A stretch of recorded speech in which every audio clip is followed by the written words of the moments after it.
Same thing. Imagine the same agents who were once trapped inside their own building by Antifa, now flipping the script, hunting down criminal migrants in precision raids that send shockwaves throughout the country. This isn't just law enforcement. It's a warning shot. Let's break it down.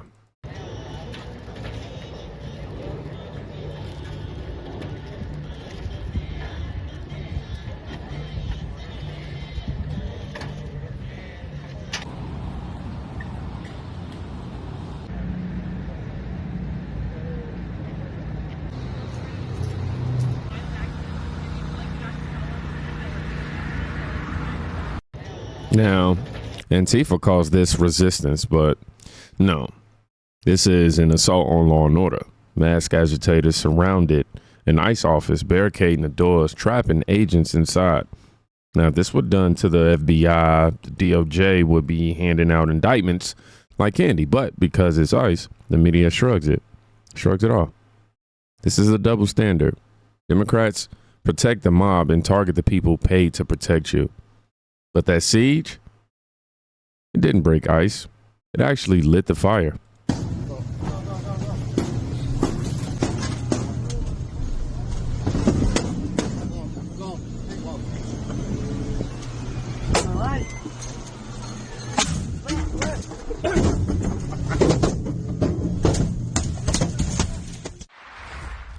Now, as you can see, they pelted agents with bricks and rocks while the media ran with the peaceful protest narrative.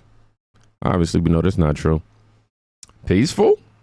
Tell that to the agent putting on a gas mask inside a battered vehicle. You can't reason with a mob whose entire purpose is to intimidate, and injure also injure the people enforcing the law. This is the environment ICE operates in right now. And yet, they keep showing up. And next, they showed up with a plan. Hey, look at whoa, get away, hey, get away, Why? Get off him. What the? Back off. Back off. Back off. Back off. Back off. All right. Stay back. I'm standing here Stand with the back. phone. I'm standing right here with the phone in my hand. Stand Hey, you back. can go inside, my friend. Stand Hey, back. you can go inside. Why are you arresting Hey, him? nobody has He's to here illegally. What are you Hey, re- how- wait. How can you sleep at night? Let me talk to him. Okay. He's my brother. Okay. Hey. How can you sleep at? You got the safer.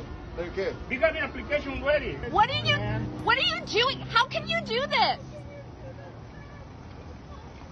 How can you sleep at night? This is not okay. Hey, look at Now, the left paints these operations as lawless. In reality, they're lawful and strategic, targeting people with warrants, criminal records, and long histories of evading justice. They'll never give you the rap sheets because they know you cheer every arrest. ICE isn't breaking the law, they're enforcing it. That's the part the media won't print for some reason. And when the tactics got creative, the critics, they actually lost their minds.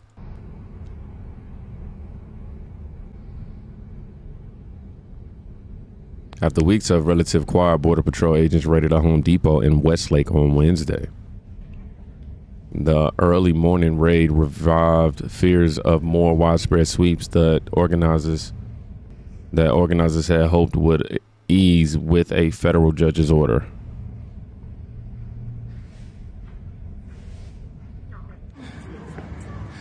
You arrested someone illegally. Get away. Why? I'm allowed to be here. I'm stopping you from breaking the law. Obviously, we know the Trojan horse operation, but several of the men gathered around the truck, and then the back of the truck opened. Masked agents jumped out and started chasing people. We know about pin skid and Trojan horse.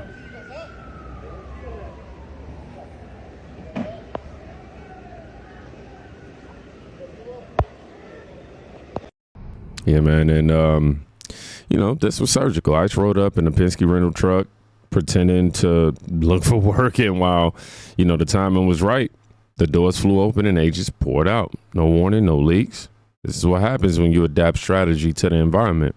The left hates this because it actually works, and they can't target them. And it forces them to also admit their so-called safe spaces aren't safe for lawbreakers. Predictably, the activist machine is fired up. Today, as immigrant rights activists and community groups took part in a 24-hour Summer of Resistance protest against recent federal immigration raids. The protesters began at MacArthur Park in the Westlake District, where this morning protesters symbolically reclaimed the site of a military-led raid just last month. Carlos Salcedo live now downtown with more on today's demonstrations. Carlos. Micah, Sher, good evening. This call to action started at midnight and concluded this evening with a march and vigil at the federal detention facility here in downtown Los Angeles. Organizers say they have several demands, including passage of comprehensive immigration reform. Taking a stand and marching in unison for those living in fear. Hundreds of immigrant rights activists rallied at historic Placita Olvera, the birthplace of Los Angeles, to demand an end to the ongoing ICE raids they say are tearing families apart. A lot of our street vendors who make up our community, who make LA what it is, they're afraid to go out and sell. Organizers include groups like Churla, as well as religious leaders. Messages to the federal government that they need to stand down. They need to recognize that, the human dignity of every person, regardless of their citizenship status, and instead of these really aggressive attacks on immigrant communities. Actions like what we saw at MacArthur Park last month, a strong show of force by federal officers in tactical gear conducting what appeared to be an immigration sweep. Earlier in the day, dozens of activists rallied there as well. It's all part of a 24-hour boycott called Reclaiming Our Power, asking residents to not do business at places where ICE agents are targeting undocumented workers, such as at Home Depot, Walmart, and fast food restaurants. We shouldn't be afraid to be able to walk out in public. Instead, they're calling on folks to support local small businesses as well as street vendors. The Department of Homeland Security says it's simply enforcing current laws by protecting citizens and their families. But the way the administration has been conducting enforcement operations has come under scrutiny, with a federal judge issuing a temporary restraining order, particularly the tactics being used targeting the Latino community. The TRO that's currently in place is being violated by this administration and is going to, I'm sure, be continued to be violated. So we are here to demand that to stop.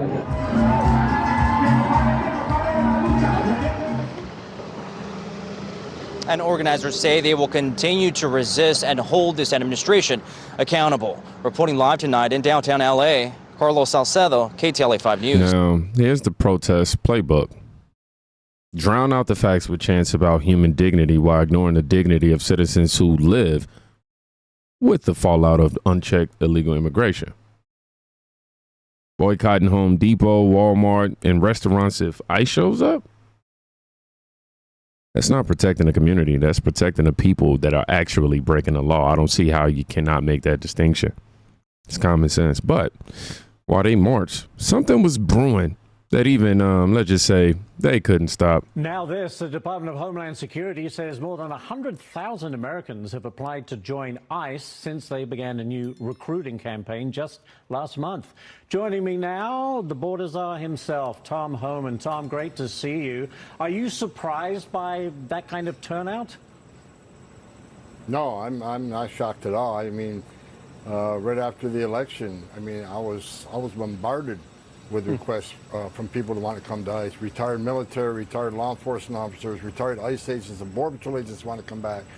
I knew there would be no lack of interest. Look, the last 4 years, Americans got fed up with an open border, uncontrolled illegal immigration, the crime, the unvetted illegal aliens that were national security threats being released in this country. They got a chance to come back and fight for America, and that's exactly what they're doing. I'm not surprised at all. What is now this, the Department of Homeland Wow, man, of 100,000 Americans, military vets, former cops, and everyday patriots. They all have applied to join ICE in just weeks. That's not a scared America at all. That's a ready to serve America. When people see chaos at the border, crime rising, and politicians lying, they don't retreat. They volunteer. And ICE is making room for them. Literally. The town of Mason approved contracts with both ICE and the Tennessee-based private prison company CoreCivic. Mason is about 45 miles north of Memphis, and it's the site of the West Tennessee detention facility. The CoreCivic-owned prison closed several years ago. Now it's going to reopen as an ICE detention facility housing undocumented immigrants. The town of Mason. Wow. So instead of wasting taxpayer money on new buildings, ICE is converting closed prisons into detention centers.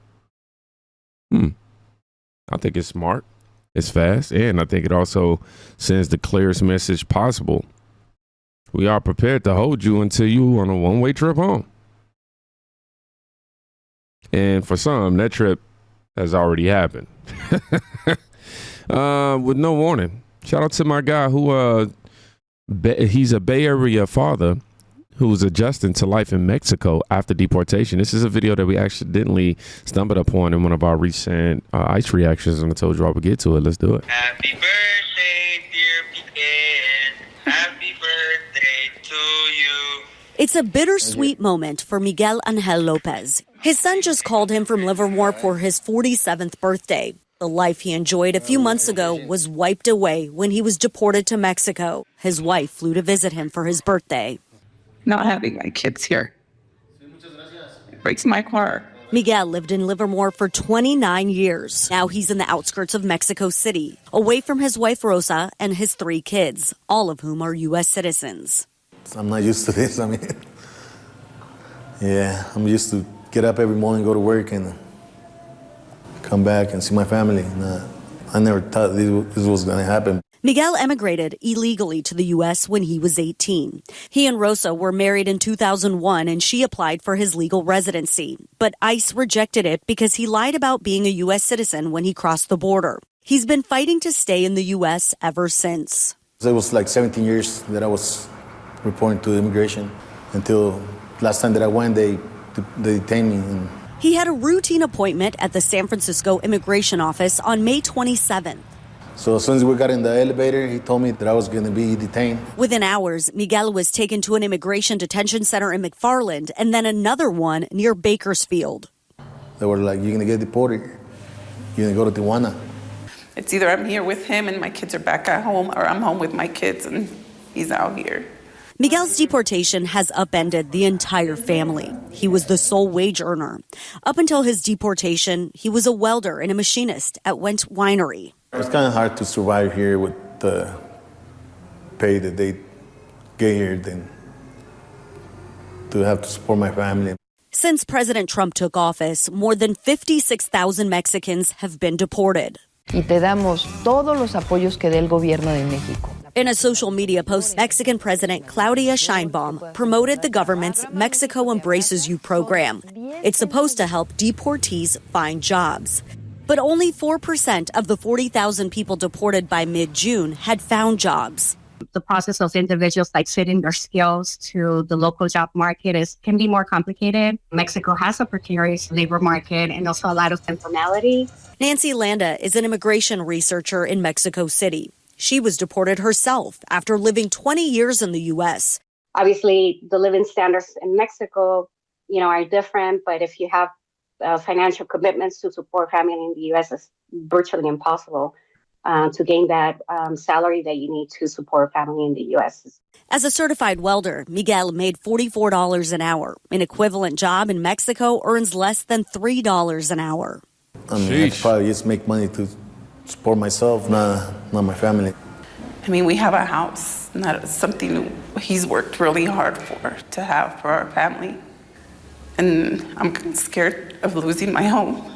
Miguel says he's thinking of cashing out his 401k to pay bills. A GoFundMe for the family has raised $56,000. Trabajo, pues, es muy difícil de encontrar acá. It's difficult for him. It's hard to find work, and what there is not well paid.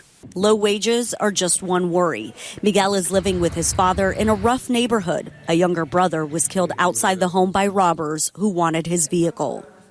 There's a gunshot here.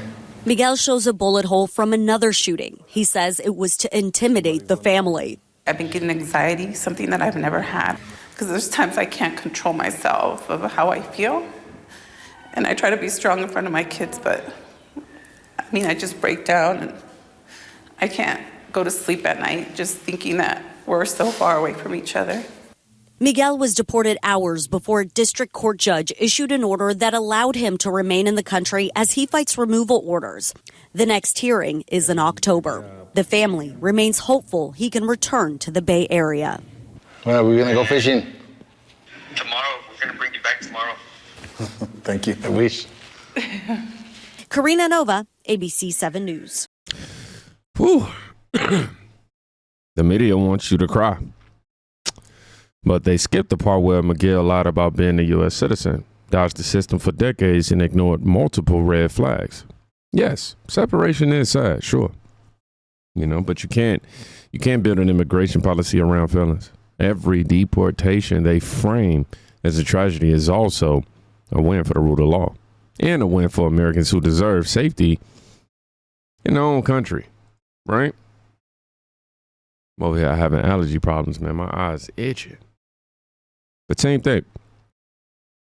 We went from ICE being cornered, if you will, by Antifa to ICE cornering criminals. That's the arc that the media refuses to tell you. They spin these raids as illegal, as mobs as peaceful. But the truth is simple. Law matters, man. The border matters, and Americans matter. If you haven't already, make sure you follow me on X and Rumble, my platforms up here where we cannot get the truth censored whatsoever. Y'all be safe. Please go check on a friend today. You can quite literally be saving their life. Peace.